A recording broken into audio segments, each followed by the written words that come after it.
So here we are once again in my basement, and of course, the first thing Dune would say is turn that phone.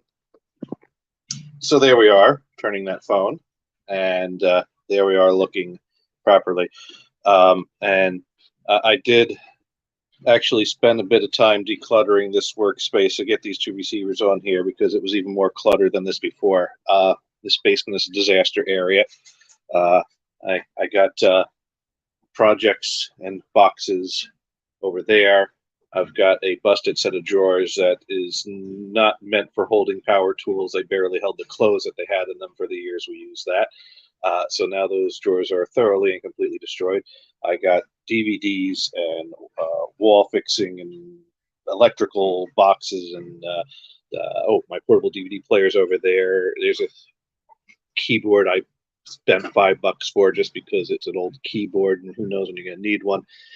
Not to mention 3 boxes of the exact same type of power supply because when it breaks, just buy the same thing because they're just going to keep breaking anyways. Actually, each one of those lasts a fairly good amount of time. So, and anyways, clutter, clutter, clutter, clutter. Why am I showing all this clutter? To waste time to give people time to join. Not that this is going to be a long stream. But anyways, for those of them following my Twitter, you all know that I recently had a problem with my dryer, and I'm happy to report that is a bin of washed and dry clothes, and that is a dryer that once again works. There we go, and you can hear the drum is rotating. Yay! I have fixed the dryer. This dryer, I don't know how old it is, but it was really cheap off of Craigslist when I bought the house. And I am still kicking myself for getting rid of the washer I had with this. Because really, you cannot beat an old school mechanic controlled washer and dryer. It is worth just changing the parts and keeping them running for fucking ever. Because I absolutely hate this modern washer. Hate it, hate it, hate it, hate it, hate it. When the old washer started having some slippage issues, I was like, uh-oh, it's going to go, it's going to die, let's get something new in here. And Whirlpool still supposedly has a good reputation, but I got to say, I hate this thing. I absolutely hate this thing. I would pay money to make this thing disappear and get back the old washer that was starting to show signs of failing so I could learn how to fix that up and keep that going for fucking ever. Hate this washer. Anyways, that's not what we came here to talk about. That's just what's going on in the basement. Oh, and what am I washing right now? I am washing an empty load of vinegar and baking soda, trying to get rid of the stank from this washer. The old washer, never washed it, never gave me stanky clothes. This washer, brand new. I even buy the fresh tablets it goes for, put them through there. I'm getting clothes that stank.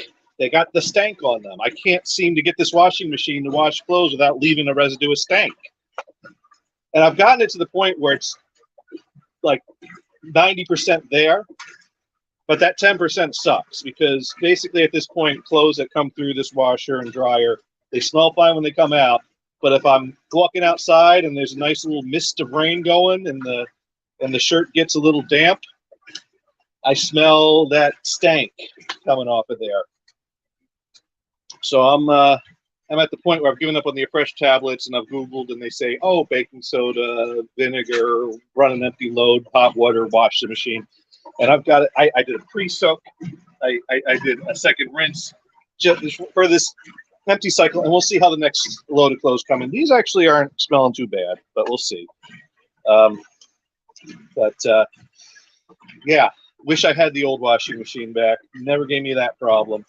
I think it's because this thing does like a wash in such a shallow bit of water that the clothes barely get wet. But even when I set it to do a deep water wash, which is up there, it's still not good. But anyways, that's not what we came here to talk about. We came here to talk about my latest project. Now I've got like old receivers piling up at this point now. Um, this Magnavox is a fun little unit. It's a quad unit. It works. I actually do have it connected to 4 speakers down here because I got 2 hanging up back there. But that is not the receiver we're talking about. Growing up, um, at some point, my dad bought a new Technics component system, the type that had its own external equalizer and a dual cassette deck and a turntable. It was pre-CD. It wasn't really pre-CD, though. When he bought that, CDs were the thing, but that stereo didn't come with a CD player. Must have been on a budget.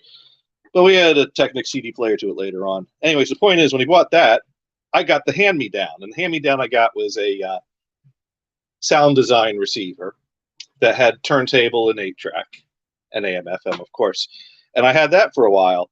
And at some point, my grandparents, I'm on my mother's side, they bought a new stereo receiver, CD, dual cassette, turntable, the works. And so my grandmother said, well, if you want that old receiver, you can have it. And I'm like, nah, I don't need it. I got one.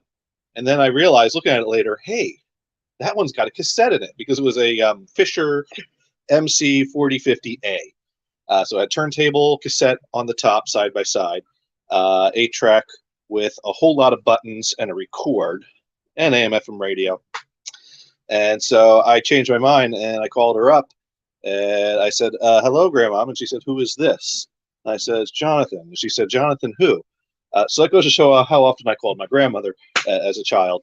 And so, sure enough, they packed up and brought the receiver over, and the sound design went into the basement, and the Fisher got set up in my room. And it was great because it had 8-track. Now, mind you, by this point in time, I had a lot of 8-track tapes I picked up from my dad. And I had a little boom box that I would take to go play outside that had AM/FM radio and a cassette player. So I had way more 8-tracks than cassettes. So having that receiver was great because up to that point, I had been taking blank tapes and using my boombox, hit the record button, use a boombox microphone to record my 8-tracks coming out of the speakers of the receiver onto a cassette tape, and that sounded like ass. So now having a receiver that had 8-track and cassette in it that you could dub from one to the other, I was able to better dub my favorite 8 songs off my 8-tracks onto blank cassette tapes to be able to take my music on the go. So, of course, some point in time, that receiver developed a problem and one of the channels blew out. So I only had sound coming out of one side. And my dad blamed me for it. Although thinking back, I didn't do anything. I turned it on. My dad's like, oh, you cranked the volume up too loud and you overloaded it. There was nowhere for the power to go. And that blew out the channel. And I'm thinking back at that now, I don't think that's how that works. I don't think that's how that, I don't think turning up the volume without a speaker connected causes some sort of volume overload to, I don't think that's how it works, but he blamed me for it, so he made me keep the broken receiver instead of giving me the sound design back for a while. About a year later, he said, you want the sound design back? Yeah, sure, I'll take this. So I took that back, but I still didn't have cassette. But these receivers do have a line out. And so what I ended up doing was, because I loved the 8-track on the Fisher so much, I ended up picking up garbage receivers, literally, because I worked for the garbage company, and Saturdays, if you went in to work a half day, that was a good day to go out in the yard and check the little dumpsters and do a little dumpster diving, because the little dumpsters are usually great for people that were moving. So old TVs, old receivers that they just didn't want to move with them, wanted to clear a house out to make it easy to move. They all went in those little boxes.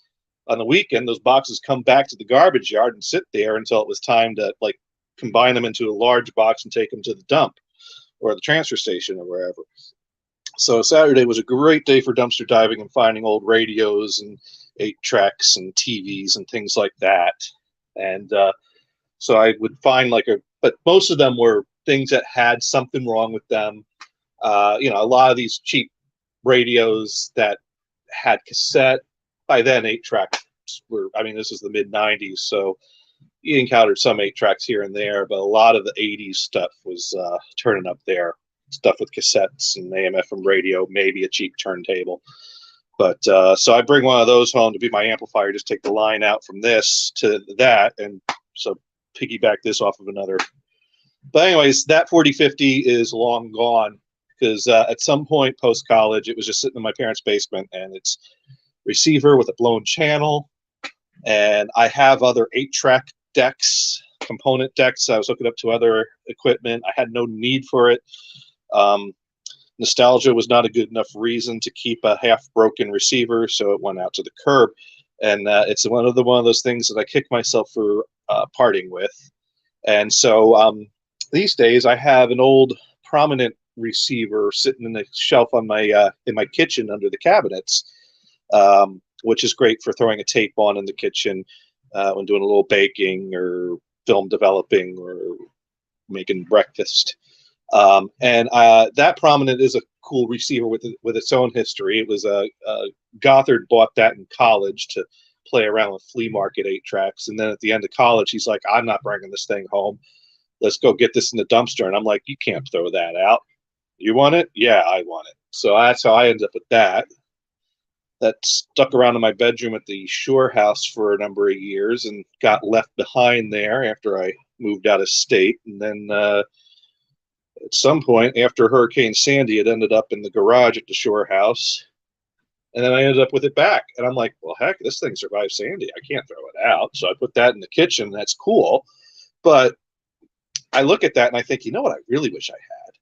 One of those nice Fishers that I had growing up. That, I mean, it's got the 8-track, it's got the record, it's got the fast forward, the extra buttons. It's, you know, I have nostalgic feelings towards the look of that. So I want to look on eBay, see what was around. Well, I didn't find any MC4050As on eBay. I think I saw an MC4050, which is a lesser version of it. The turntable isn't as nice in it, and I don't think that has a cassette in it. I forget. They come up from time to time. But my kitchen receiver shelf is under my cabinets. So if I bought one that had a turntable on the top of it, I'd be taking the turntable out of it to put it there, and it would also block and obstruct the cassette deck. Really, I just want an amplifier to feed zone 2 of my living room receiver into a line in, and have an 8-track deck nearby to throw a pop of tape in easily. And heck, AM/FM tuner in the kitchen's not so bad. So I thought, let's upgrade this prominent to one of those Fishers. So I go on eBay, and like I said, 4050s I wasn't finding, and I don't really need a cassette or turntable anyways. But these show up on eBay quite frequently. The MC4010. So I bought this one first. I think including shipping and everything, it came out to about $100. And so I'm feeling like I quite overpaid on that. It was advertised as working with cosmetic issues. And that's not quite an accurate description. So yeah, the cosmetic issues, I mean, here's the faceplate of it, which looks all right, but it's pretty scratched and scuffed up if we get close in on it. And this is after lots of cleaning and polish and all that. It's still, but you know, hey, it's good enough for the kitchen, whatever.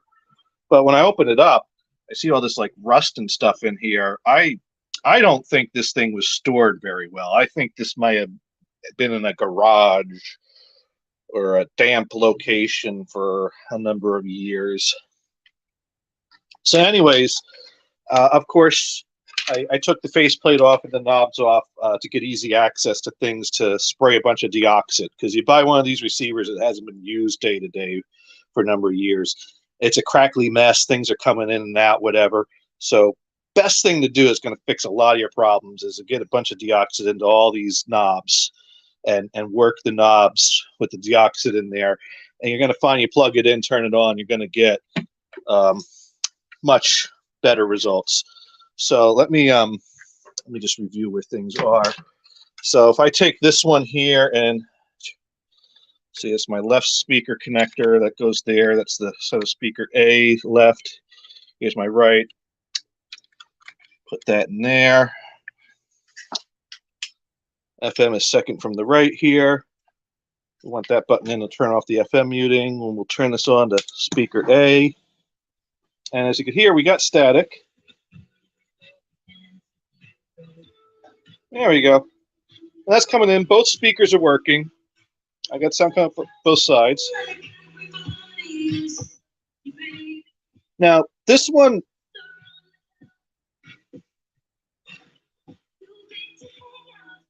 got tricky balance control. Actually, that balance control is working better than it worked before. But, oh, I thought I had static coming from the right speaker. That's the water running from the washing machine. Balance kind of just cuts out one speaker if you move it all the way. It doesn't fade that gracefully. But I'm not all that worried about that because I don't really...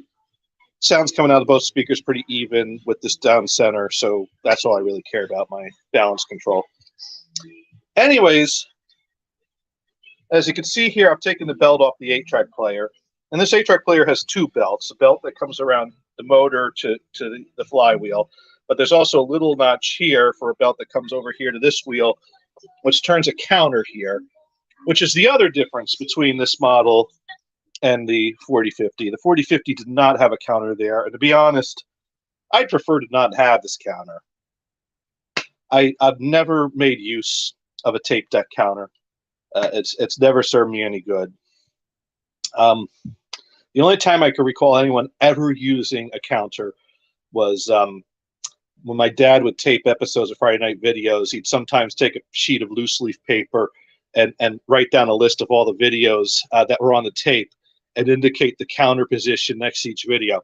I never knew him to actually take out one of those pages and fast forward to that counter location to play a specific video. He usually just watched an episode or go back and rewatch episodes. And then some years later, we bought another VCR that had a completely different counter on it, rendering those pages counter positions useless. So I don't get it. And it makes it look a little different from the one I'm nostalgic for. So I can live with it, not a big deal, but I'd rather this wasn't there.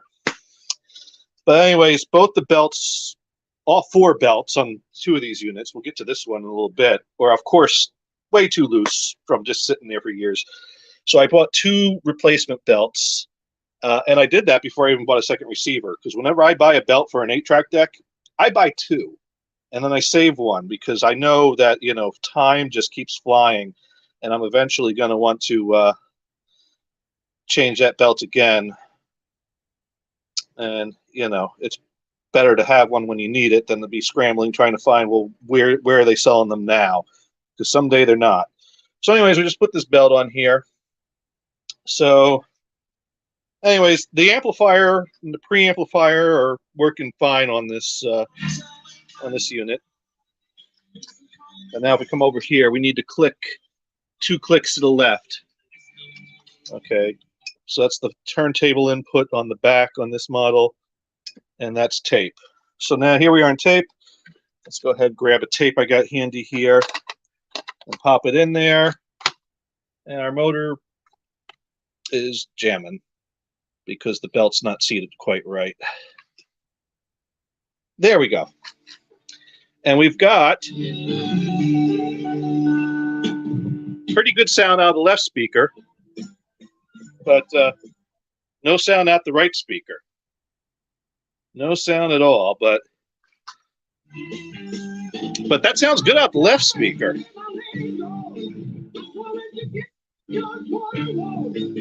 So that's real annoying because otherwise everything else is operating great on this. Although I got a bulb out over there. I think I have a bulb out there. Yeah, I think that bulb's out. So if I want this to look right, which heck, part of this I bought for the look and the nostalgia. So yeah, I'm going to want to swap that bulb out.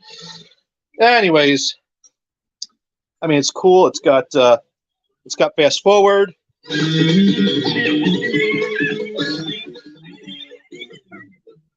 So if you don't like your tapes and you really want to increase the chances of it getting eaten by the player, that's what you have a fast forward button for.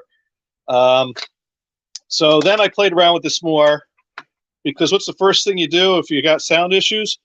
Maybe tap on it, maybe pick it up and drop it a bit. So, okay, so I grabbed a pair of pliers here and started tapping on the thing to see if I can get the right speaker to start making sound.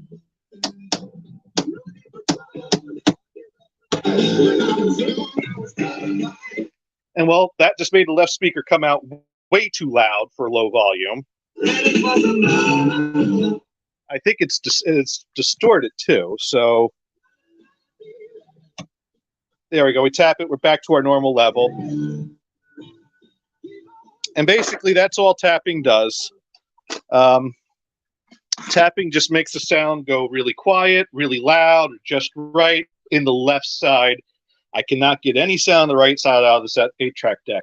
Now, of course, if you take a look at here, you can see that we got a capacitor here that's kind of lifted up off the bottom. I don't think that's supposed to be like that. Is that the problem, or is that a problem? Well, it's certainly a problem. It's not supposed to be like that.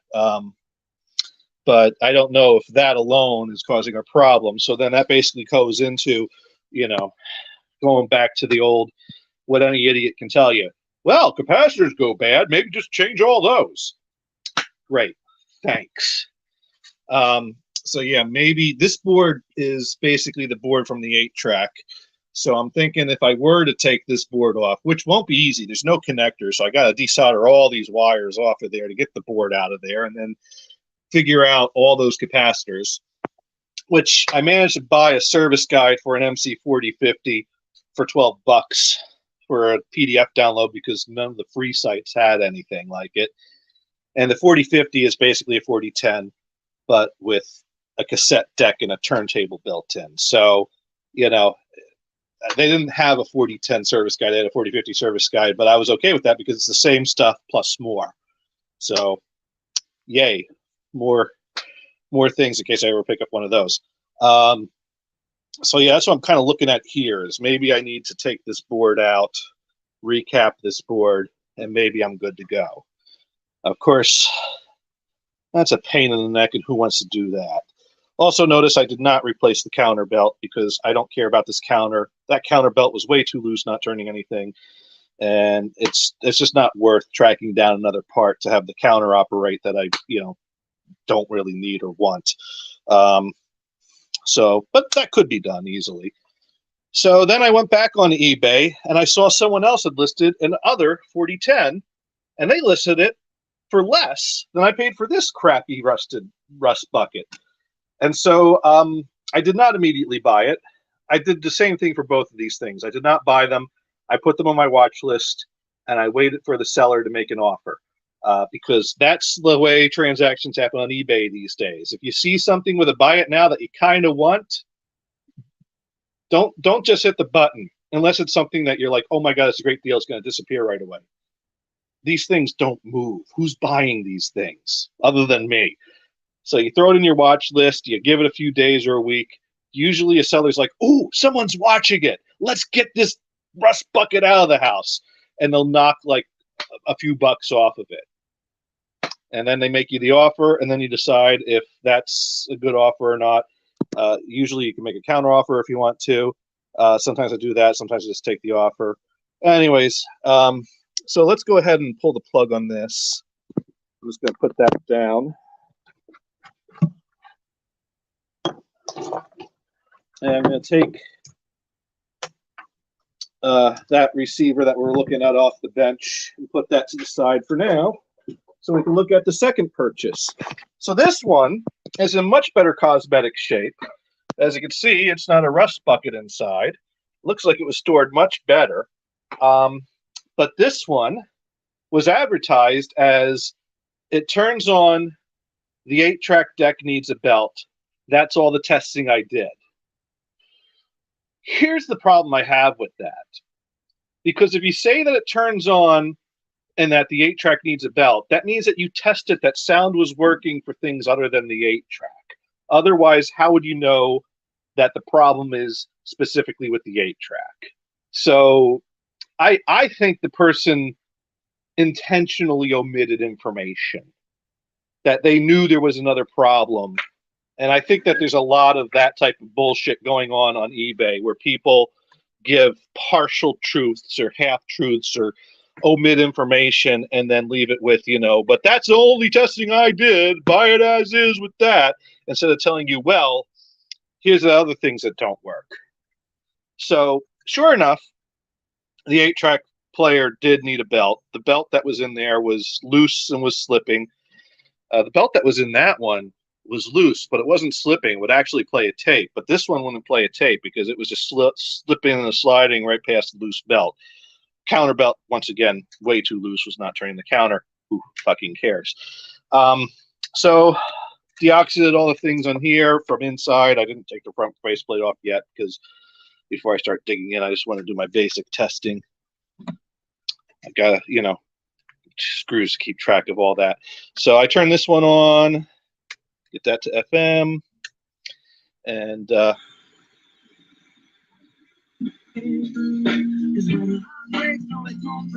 we got right speaker, we got no left. If I crank the volume up all the way, I get a little bit of crackle trying to break through the left, but nothing ultimately breaks through. And I don't want to do that too long because I still hear my dad's bullshit explanation of how I broke the last one. So anyways, yeah. And of course, the 8-track deck is the same. Sound out the right. Although the sound out the right on the 8-track deck is, well, it was humming before, but it's not humming now. So let me go ahead and slip the belt on this one. We'll get that around there, and it's hard to put a belt on a 8-track player single-handedly, but I did it on the last one somehow. All right, let's try this again. I just put my finger on there and wheel it around all the way. There we go. Now we'll just lower that down a little bit. Okay, lower that down a little bit more. Get that in the pulley there. There we go. There we go. So we'll go ahead, take our 8-track tape, throw that in there. And I'm just getting the hum on the right side right now, and that's from cranking it up. All right, let's turn that down, and let's work with our pliers a little bit.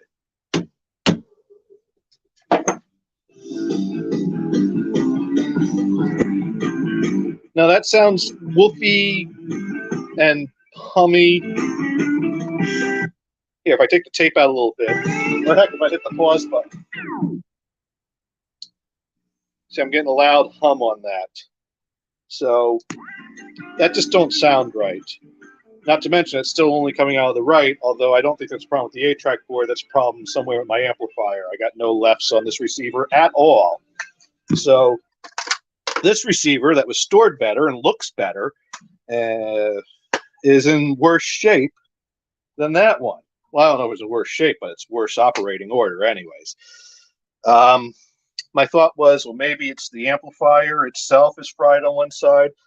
I did find in the service guide some voltage measurements of the pins, and basically the left side comes left to the middle, the right side comes right to the middle. So I kind of checked outside, working my way in. The voltage of those pins had the voltages in the range that I was expecting to see them in. So I think the amplifier chip is good on this. So, because my thought was, well, heck, I could just take the chip off of that, put that chip in here, and have a good stereo amplifier, but then I still have a problematic 8-track that's giving me hummy sound, which who knows if that sounds hummy on the left or even works on the left. But then it still leaves me with a board that probably needs to be recapped. This capacitor is a bit more flush to actually it's not. It's off the, I think maybe there's adhesive underneath that capacitor, so I don't even know if that was a problematic one on the other one. So anyways, that's what buying receivers with vague testing descriptions off of eBay. These were not listed as for parts or repair. They were not listed as broken. They were not listed as fully working and fully tested, but they were not listed as for parts or repair. I mean, this one was listed as used with cosmetic issues. So they didn't specifically say it works, but generally if you list something as used and you don't say that's not working, it's implied to work. This one was listed as tested as turning on 8-track needs a belt. That's the extent of the testing. Now, turning on means it lights up. That doesn't mean sound works. But like I said, how else would you know that the 8-track needs a belt if you didn't test sound coming out? So whoever tested sound coming out should have identified sound was only coming out of the right and not the left and put that in the description. The problem is that to me, it's really not worth the hassle of hassling these people over these receivers, because I know how that goes. Well, things are as is. Well, you know, some sellers depend. Some sellers will get pissed at you for, you know, it's a 70s receiver. What do you expect? It's as is, blah, blah, blah, blah, blah. And I get that, but it's like, you know, you could be a little more forthcoming with the details. Would I have bought these if they had the details? Probably not, because now I know what's going to happen. I'm going to look at this. I'm going to size up what it needs. I'm going to put it on a pile someplace. I'm going to forget about it because I just do not have it in me to chase down, order, and resolder all these caps as much as I want to. Right now, I'm still in the mindset that I intend to. I have my schematics. I might even put it in order. I might even buy a bunch of capacitors, and then I'll have a box of capacitors and these receivers sitting here collecting dust in the basement. So I'm at wit's end because I seem to be having a string of bad luck on eBay, buying vintage electronics with vague descriptions that imply they work, find out they don't, and then they just go onto my pile of dreams that go up in smoke. So I don't know what to do with these. But anyways, that's and take that belt off. No need to keep it tensioned on a receiver that it's not going to get used on for a while. Anyways, there they are. A pair of Fisher MC4010s, both broken in different and unique ways. Although this one is pretty much just like my old 4050 in that it only works out one side. But that was not a feature I was nostalgic for. I could have done without that. So, am I going to do anything today? Well, the next thing that needs to be done is get together a list of capacitors and order them. There's nothing more I can do for these today because between the two of them, I don't have, I mean, even if I was able to swap parts from that onto here to get the stereo functionality on it, the 8-track sound is problematic on this one, which makes me wonder if I'm better off just recapping the 8-track board on that one and then putting that one in the case and faceplate of this one so that it looks nice on the outside, even though it's a rust bucket on the inside. But with a recapped 8-track board, it might actually work pretty okay. I don't know.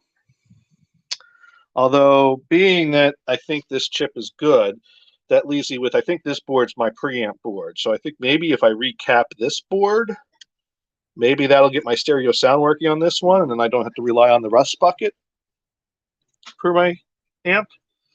And then maybe if I recap this board, that'll take care of the humming and sound issues on this. So also, there's a bunch of capacitors in this board that's under all the knobs and the switching, but which also is a place where I could be losing the sound. So I don't know. Maybe I need to figure out how to test if this board is doing what it needs to do as far as sound coming in, sound going out, or if the problem is further upstream from here.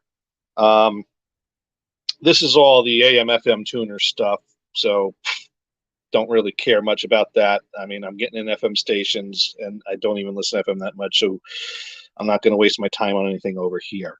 So basically, I'm looking at this board, which I think is preamp, this board, which is coming off the tone controls and the switchers and things like that, and this board, which is my 8-track head amp, I guess, is what that would be, to bring it off the head up to line level, and also run things off of there. And I mean, heck, that's running a bunch of things because it's also a recorder, so it's got to route sound to the head or off the head. Or anyways, I got to think more about it. But if anyone's out there watching this and has any suggestions or comments, feel free to leave comments on the YouTube video for this. I'm gonna sign off for now. I don't know what I'm gonna do with the rest of my day. I got no plans, so I might just I don't know, do more laundry. All right, catch y'all later. Goodbye.